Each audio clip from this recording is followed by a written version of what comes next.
gentlemen, who actually knows what is the European Union? Can I have just a few hands up? Not many, I would say about 4 or 5 hands. So then I will just tell you just a few words about this. I know I don't have a lot of time, but I would like to actually just explain to you really what we are. We are a collection of 27 nations, which we have come together peacefully. And the way that we work is by cooperation and by following common standards, both of morality and also of the commercial life. So that is what the European Union is. So the volunteers, it's an organization that's expanding, and since late 1950s, we have been deepening the relationships. Now, and not only that, what we do actually project is the so-called soft power. Not hard power, but soft power, which means understanding and discussions and exchange. That's our motto. Therefore, for us, international cooperation is a vital element of our culture.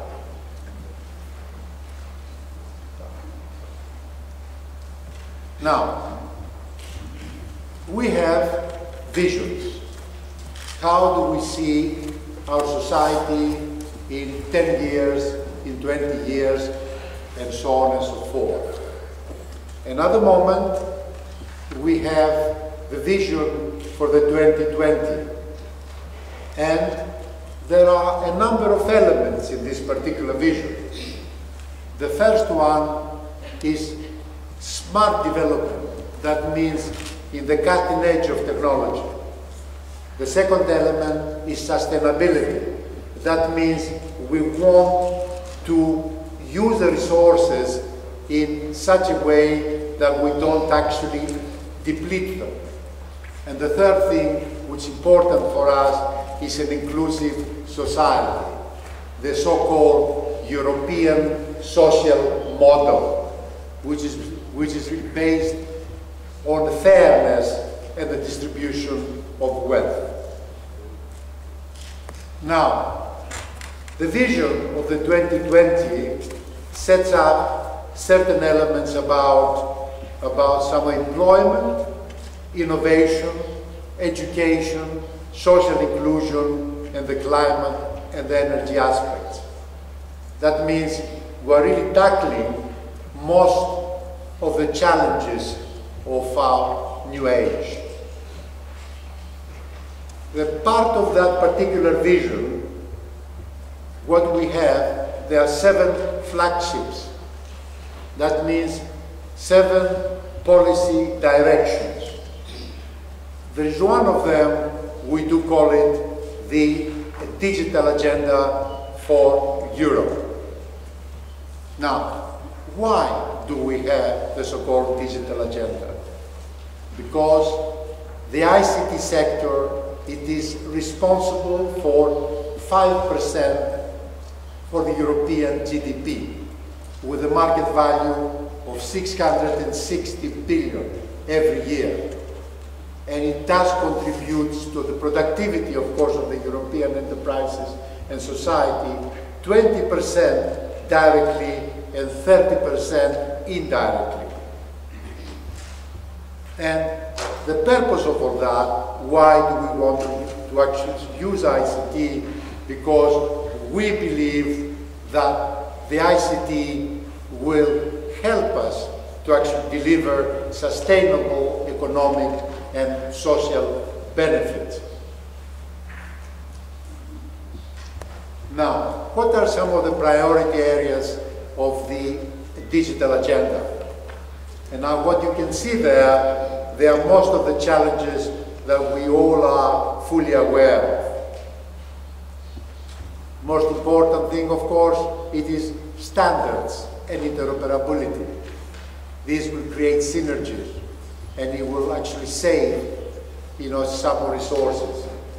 Look at your cupboard. How many chargers you have being stored there? In my cupboard, I have a box full of the chargers for the mobile telephone, for this, for that, and the other. It's about 10 kilograms, of electronic apparatus that is useless. And the thing that you need is only one. Just a very simple and mundane example. So we need standards and interoperability. Secondly, some more internet security and the trust. You cannot actually develop this internet commerce and all the e-government services if there is no way that the citizen can actually trust the medium.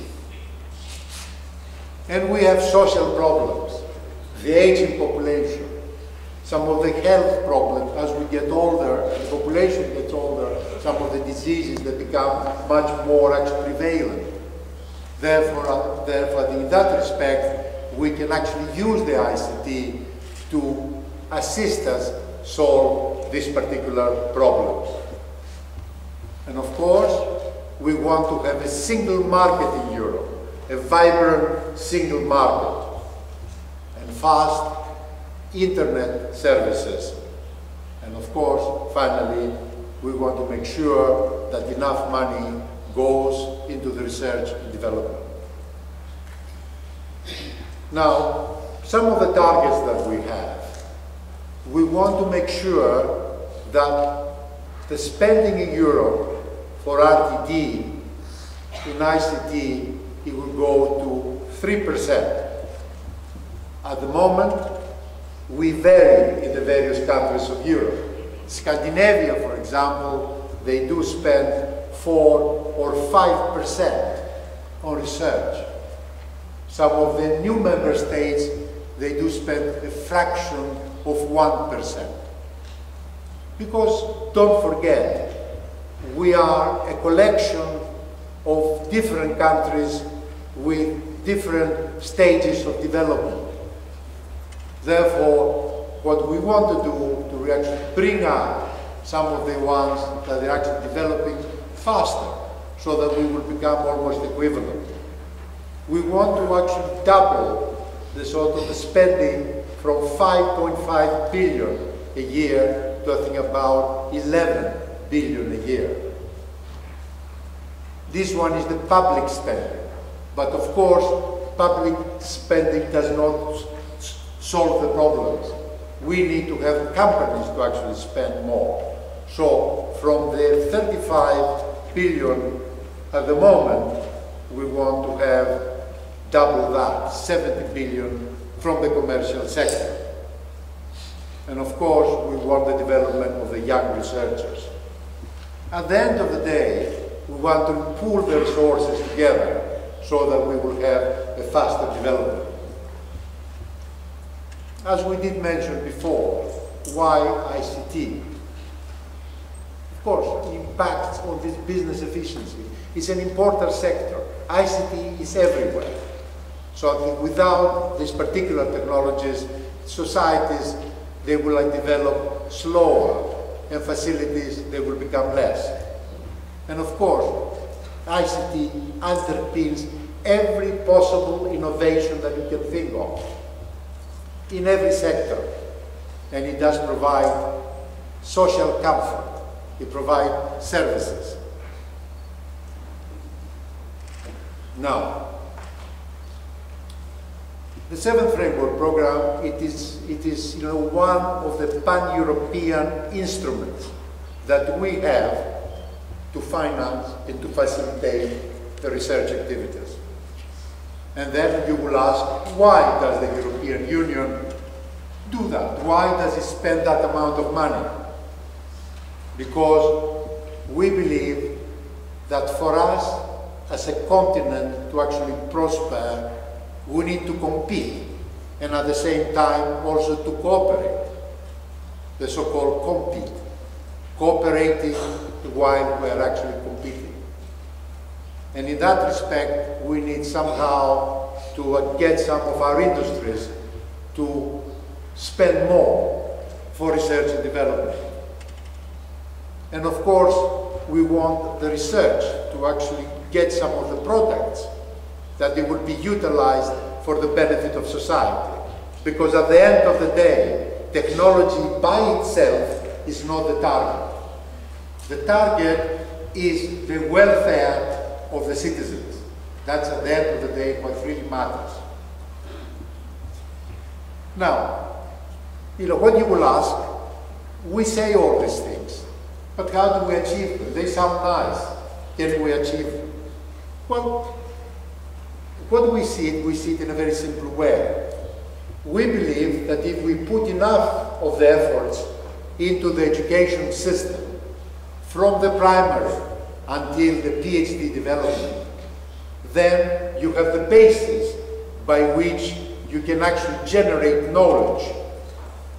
And this is, of course, the R&D, the output of the R&D.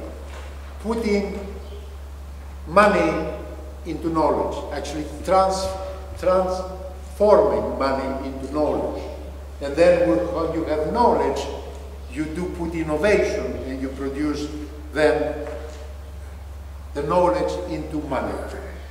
So therefore, we want to actually make the investment into knowledge, build in the strengths that we have, create synergies, and to avoid duplication. We are 27 nations. Each one does its own thing. And what we are finding is that we're duplicating efforts.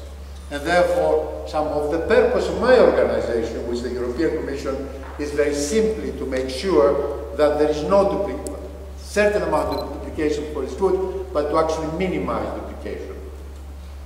Now, the 7 framework programs, they have a long history. It is nothing new. It did start in 1984, a long time ago. And in the beginning, it was rather modest. The money that we spent every year, it was about 1 billion every year. Now, it is 8 billion. We have been increasing because the programs, they have been successful. On the 7th framework program, it actually consists of a number of sub-programs. The most important one, or rather, the one that gets the biggest funding, it is the cooperation program. The cooperation program is that we are financing common projects in many, many areas, which you'll see later. But then there are some other elements to that. You can see, so the ideas, the people who are financing, some of the individual researchers, quite a number of things.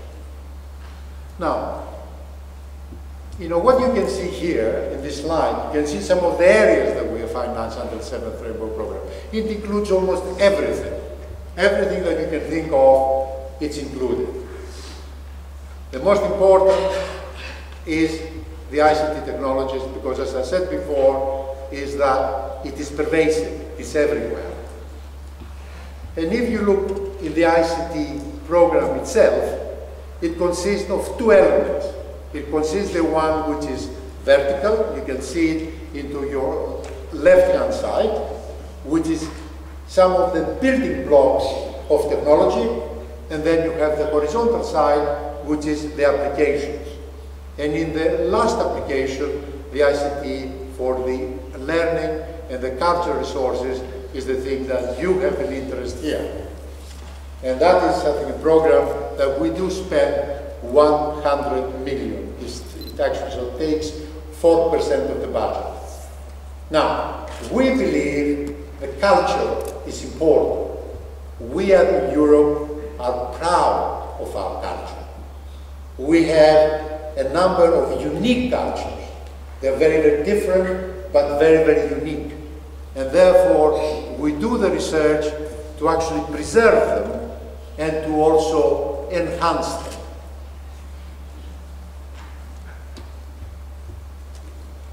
Now, participation of the Taiwan into our program. It is modest, but as you can see, it's increasing. We had in the 6th framework program, which was actually the last one, 4 projects only. In this one, we have 8 projects, and everything is actually doubling. The funding is more than actually double. It's about 2.5 times. The problem, of course, is the success rate. The success rate for Taiwan, it has been decreasing.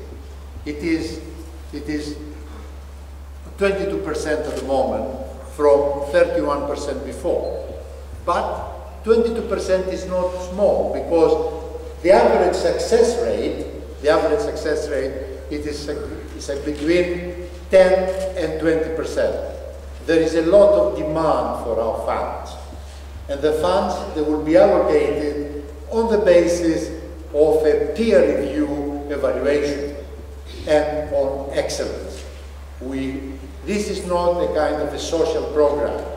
The best technology actually wins. And now with this, ladies and gentlemen, I will actually conclude my presentation, and if you have some of the questions, I will be happy to take them. Thank you very much. Thank you. Maybe with 1 or 2 quick questions. Anyone?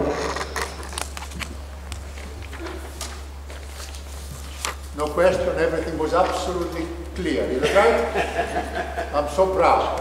Okay, no question? At least one question, come on. Please press on the button of the speaker. The microphone, sorry. Anyone? Yes, I can see a very brave person. Yeah.